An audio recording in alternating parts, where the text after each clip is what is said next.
Good evening class, कैसे हैं आप? आपका समदरिया IAS अकेडमी में स्वागत है। दोस्तों, आपकी परीक्षा को ध्यान में रखकर हमने वीडियो शूट किया है। उम्मीद करेंगे ये वीडियो आपकी परीक्षा के अकॉर्डिंग 100% हितकर होगा। दोस्तों, पहले वीडियो में हमने एटम के बारे में डिस्कस किया था। ये दूसरा पार्ट है जिसमें हम रेडियो एक्टिविटी के बारे में डिस्कस करेंगे। इसमें 2-3 क्वेश्चन बनते हैं आपके एग्जाम में। जो सबसे ज्यादा इंपॉर्टेंस यहाँ का पार्ट है रेडियो एक्टिविटी का यूज, इसका यूज कहाँ करते हैं, ये सबसे ज्यादा आपके एग्जाम का क्वेश्चन बना हुआ है। इसके साथ ही कुछ बेसिक क्वेश्चन यहाँ से भी आते हैं, उसको जरा हम लोग देखेंगे। पहला है रेडियो एक्टिविटी। तो रेडियो एक्टिविटी के नामकरण किसने किया था? ध्यान रखना, इसकी खोज हेनरी बैकरल के द्वारा 1896 में किया गया था। किसके द्वारा? हेनरी बैकरल के द्वारा 1896 में, जबकि इसका नामकरण मैडम क्यूरी ने दिया था। ध्यान रखना दोस्तों, सबसे ज्यादा कंफ्यूजन यहीं पर होता है। रेडियो एक्टिविटी आया नहीं कि मन में मैडम क्यूरी आ जाता है, जबकि इसकी खोज हेनरी बैकरल के द्वारा किया गया था। ठीक है। दूसरा, रेडियो एक्टिविटी की जो तीव्रता है, तीव्रता गाइगर काउंटर, इसको शार्ट में जी काउंटर भी कहते हैं, तो यहाँ पे कंफ्यूज मत होना। शार्ट में क्या बोलते हैं? जी काउंटर। तो रेडियो एक्टिविटी की तीव्रता किसके द्वारा मापी जाती है? जी काउंटर के द्वारा या गाइगर काउंटर के द्वारा मापी जाती है। अच्छा, यहाँ पे कुछ चीजें और बेसिक हैं। रेडियम की खोज मैडम क्यूरी, पियरे क्यूरी, बेमोन के द्वारा 1898 में हुआ था। ठीक है। यहाँ से ये पूरा डिटेल आपके एग्जाम में नहीं पूछता। यहाँ पर सिर्फ आपके एग्जाम के कारण मैडम क्यूरी इंपॉर्टेंस है। मैडम क्यूरी क्यों इंपॉर्टेंस है?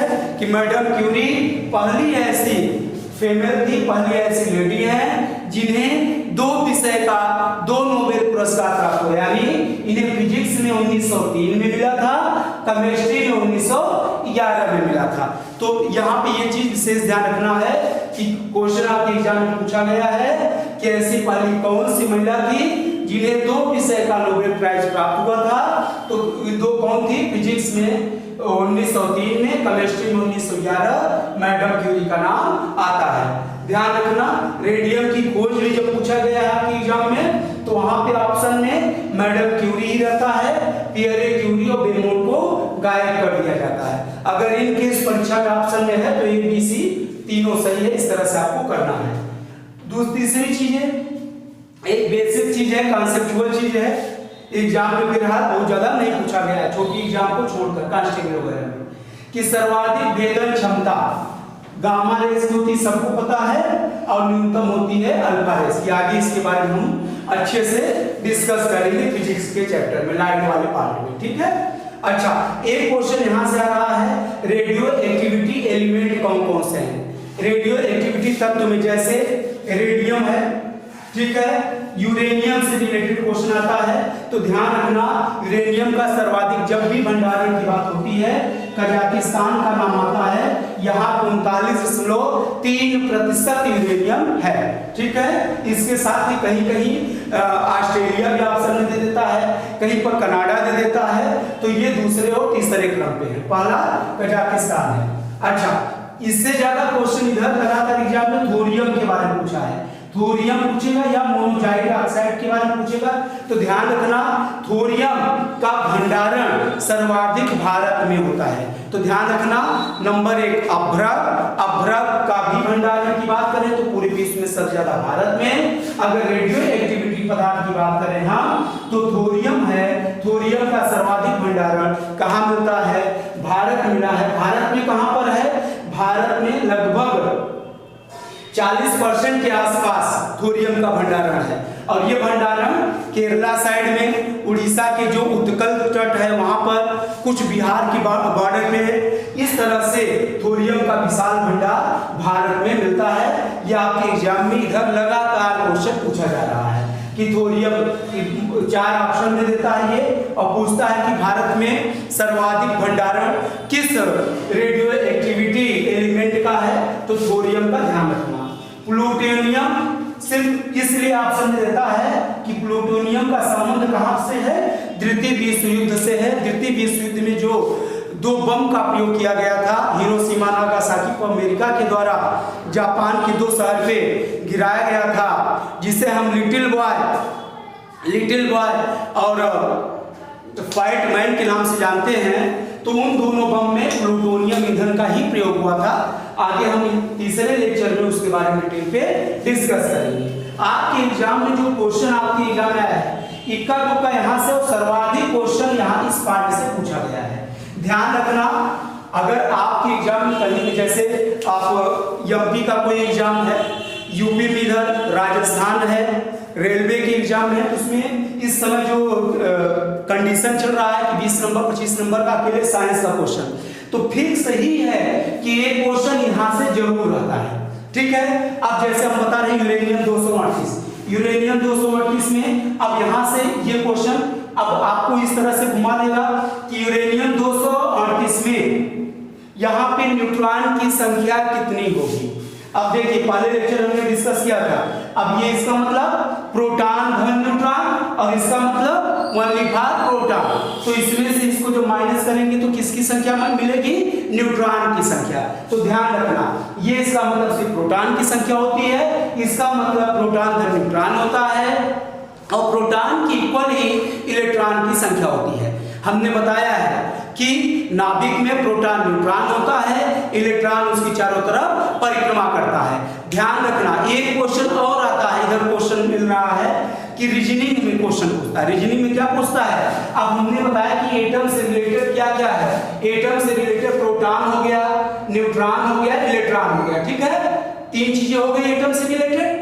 अब जहां में 3 चीज हो तो समझ लेना उसको वहां से क्वेश्चन उठेगा ही उठेगा। अब क्वेश्चन है रीजनिंग का, पूछ लिया कि इसमें से क्या भिन्न है, ये 3 दे देगा, उसके साथ प्रोजेस्टेरॉन को लगा देता है। तो ध्यान रखना, प्रोजेस्टेरॉन अलग है जबकि तीनों में संबंध है। इस तरह से भी आप तैयार रहिएगा क्वेश्चन को सॉल्व करने में। चलिए भाई, यूरेनियम 238 की बात करते हैं।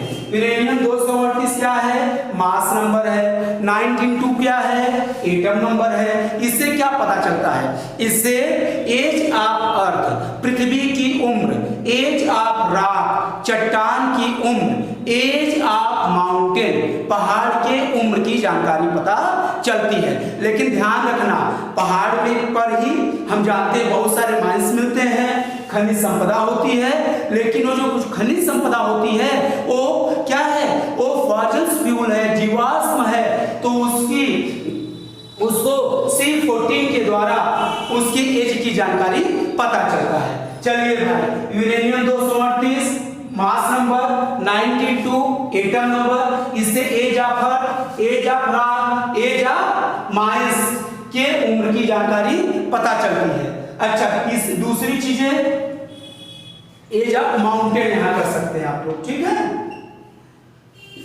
दूसरी चीज C14, कार्बन 14 से क्या पता चलता है। C14 आपकी हिस्ट्री से भी रिलेटेड है, एंशिएंट हिस्ट्री में, और साथ में साइंस भी पूछता है। C14 से क्या होता है, फॉसिल्स, जीवाश्म की उम्र की जानकारी होती है। जीवाश्म क्या है, जैसे डेड प्लांट है, डेड ट्री है, डेड एनिमल है। इस तरह से हम लोग जानते हैं कि जो जितने भी लिविंग थिंग्स हैं, जिसको हम 2 पार्ट में कैटेगराइज करते हैं, एक पार्ट जियोलॉजी का बन गया, दूसरा बॉटनी का बन गया। जियोलॉजी का जो पार्ट बना, यानी जो लिविंग थिंग्स, जो जीवधारी दब गए, ठीक है, ज्योग्राफी में हम डिस्कस करेंगे किस तरह से तो पेट्रोलियम में कन्वर्ट होते हैं, किस तरह से कन्वर्ट होंगे, वहां पर हम डिस्कस करेंगे और बताएंगे आपको। और उसी तरह से जो प्लांट दब गए लाखों करोड़ों वर्ष के बाद वो कोयले के रूप में कन्वर्ट होते दिखाई देते हैं, उसकी उम्र भी जीवाश्म, उसको भी हम जीवाश्म फॉसिल फ्यूल के अंदर रखते हैं, उसकी जानकारी C14 के द्वारा लगाई जाती है। अच्छा, पेट्रोलियम भी क्या है, फॉसिल फ्यूल में आता है। गैस, नेचुरल गैस किसमें आती है, फॉसिल फ्यूल में। ध्यान रखना, ये सभी चीजें फॉसिल फ्यूल में आती हैं, चाहे वो कोयला हो, पेट्रोलियम हो या नेचुरल गैस हो, तीनों। ध्यान रखना, तीनों से इंडिविजुअली, खासकर नेचुरल गैस में आपको कंफ्यूज कर सकता है, तो ध्यान रखना, जहां से पेट्रोलियम निकाला जाता है, पेट्रोलियम में सबसे ऊपर नेचुरल गैस ही रिलीज की जाती है, वो निकाली जाएगी। हम आगे इसके बारे में भी डिस्कस करेंगे आपको। आयोडीन 131 क्या है, इसका मास नंबर है। 53 क्या है, इसका एटम नंबर है। आयोडीन ये क्या करता है, आयोडीन हम बताएंगे आपको थायराइड ग्लैंड की प्रॉब्लम को दूर करता है। थायराइड ग्लैंड क्या होती है इसके बारे में बायोलॉजी में डिस्कस करेंगे। आयोडीन जो होता है वो हम जानते हैं कि जो समुद्र में एक प्रकार की शैवाल पाई जाती है जिसे हम भूरा शैवाल कहते हैं। कौन सा शैवाल? ब्राउन एल्गी, भूरा शैवाल।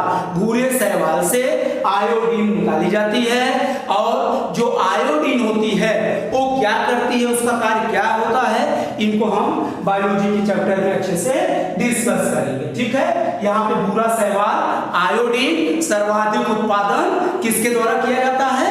जापान के द्वारा। ध्यान रखना, जापान के लोगों ज्यादा लंबा लाइफ स्टाइल होती है, लंबा लिविंग होता है, लंबे समय तक जिंदा रहते हैं। उसके पीछे एक रीजन आयोडीन का मैक्सिमम कंज्यूम करना भी कारण होता है। ठीक है, तो आयोडीन का सर्वाधिक उत्पादन जापान के द्वारा भूरे शैवाल से प्राप्त होता है और इसके साथ समुद्री उत्पाद में साल्ट में भी इसके कण मिलते हैं। ठीक है, नेक्स्ट है फास्फोरस। Phosphorus 30 to 50। अब ऐसा दे देगा, इससे पूछ लेगा न्यूट्रॉन की संख्या तो आपको तुरंत इसमें माइनस करना है। प्रोटॉन की संख्या पूछ लिया तो 15 बता देना है। चलिए भाई, ये क्या करता है? ये बोन सेल का पता लगाता है। बोन सेल क्या होता है? Bone cancer. बोन जो सेल होते हैं, यानी हम लोग जैसे कि बायोलॉजी में हम डिस्कस करेंगे कि हमारे शरीर में बहुत सारे सेल हैं, आप लोग जानते हो 206 कोशिकाओं से हमारा शरीर निर्मित है। और फिर उसके बाद हम ये बताएंगे आपको कि हमारे शरीर के किसी भी अंग में, चाहे जो भी अंग है, चाहे बोन हो, ब्लड हो, और बोन हो, ब्लड हो या कोई अन्य ऑर्गन्स हो, कोई भी ऑर्गन में कोई भी सेल, किसी भी प्रकार का सेल अगर इंक्रीज हो जाता है, अगर बढ़ जाता है तो कैंसर का रूप लेता है। तो बोन जब हमारे शरीर में बढ़ती है तो बोन कैंसर को जन्म देता है और इसकी जानकारी फास्फोरस 30 to 15 से पता लगाई जाती है। ठीक है, अब ये कैंसर के बारे में हम नेक्स्ट लेक्चर जब कैंसर पढ़ाएंगे तो वहां पे हम अच्छे से इस पर फोकस करेंगे। ट्रीटियम, ट्रीटियम क्या है?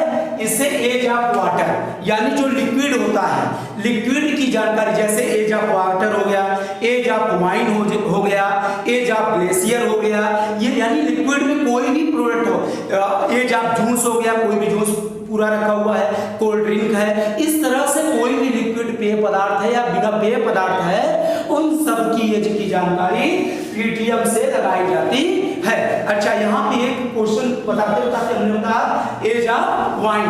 अगर शराब का सूरा सुंदरियों के देश के बारे में अगर डिस्कस होता है तो कौन से देश की बात होती है? फ्रांस की बात होती है। सूरा सुंदरियों का देश फ्रांस है। और एल्कोहल में एक चीज और ध्यान रखना है, जो एल्कोहल जितनी पुरानी होगी उतनी कॉस्टली होगी। ये अलग चीजें हम डिस्कस करेंगे। कोबाल्ट 16, कोबाल्ट 16 क्या है? इसका मास नंबर है। 27 क्या है? एटम नंबर है। इससे क्या जानकारी होती है? ये कैंसर सेल को समाप्त करने में सहायक होता है। आगे हम आपको बताएंगे, जिसमें हम ग्रंथि के बारे में डिस्कस करेंगे। जब ग्रंथि हम बताएंगे तो उसमें हम बताएंगे कि हमारे शरीर में जो इंटरनल आंतरिक वायु मिश्रित जो ग्रंथियां हैं वो शरीर में किस तरह से काम करती हैं, किस तरह से हमें एक्टिव करती हैं, सेल को नष्ट करती हैं, ये सब के बारे में बाद में डिस्कस करेंगे। अब सोडियम 11 ये क्या करता है भाई? ये फ्लो ऑफ ब्लड, खून के बहाव को चेक करता है। सोडियम किसके बहाव को? फ्लो ऑफ ब्लड, खून के बहाव को चेक करने में सोडियम 24 का प्रयोग किया जाता है। नेक्स्ट है रेडियो एक्टिव। रेडियो एक्टिव क्या होता है? ये अंडरग्राउंड पाइप लाइन लीकेज, आप लोग जानते हो, जैसे मुंबई है, कलकत्ता है, बड़े बड़े जो हमारे शहर हैं, सभी आप फ्लैट आप खरीदोगे तो गैस का कनेक्शन पाइप लगा रहता है। तो पाइप कहाँ से लीक है, गैस कहाँ से लीक हो रही है, इन सब चीज की जानकारी किससे लगाई जाती है? रेडियो एक्टिव से। साथ ही जैसे समुद्र में से आप जानते हैं कि सी रूट से गैस पेट्रोलियम की पाइप बिछी होती है, तो ऐसी कंडीशन में भी रेडियो एक्टिव के द्वारा ही हमें यह जानकारी प्राप्त हो जाती है कि गैस कहाँ से लीकेज हो रहा है। यही चेकिंग भी होता है। ठीक है, चलिए भाई, बस इतना बस फोकस करना है। नेक्स्ट लेक्चर में हम और इससे आगे डिस्कस करेंगे। अगला लेक्चर हमारा मोस्ट इंपॉर्टेंस है, क्योंकि उसमें हम आपको एटम बम, परमाणु बम और रेडियो एक्टिविटी के और भी जिसे हम रिएक्टर के नाम से जानते हैं, इन सब के बारे में हम डिस्कस करेंगे कि ये कार्य कैसे करते हैं और इनका हमारी इकोनॉमी में क्या इफेक्ट है, इन सब के बारे में डिस्कस करेंगे। Thank you class. अगर आपको हमारा वीडियो अच्छा लगेगा तो इसे लाइक करें, कमेंट करें, शेयर करें, जिससे नया वीडियो जैसे ही हम अपलोड करें आपको मिलता रहे। Thank you class.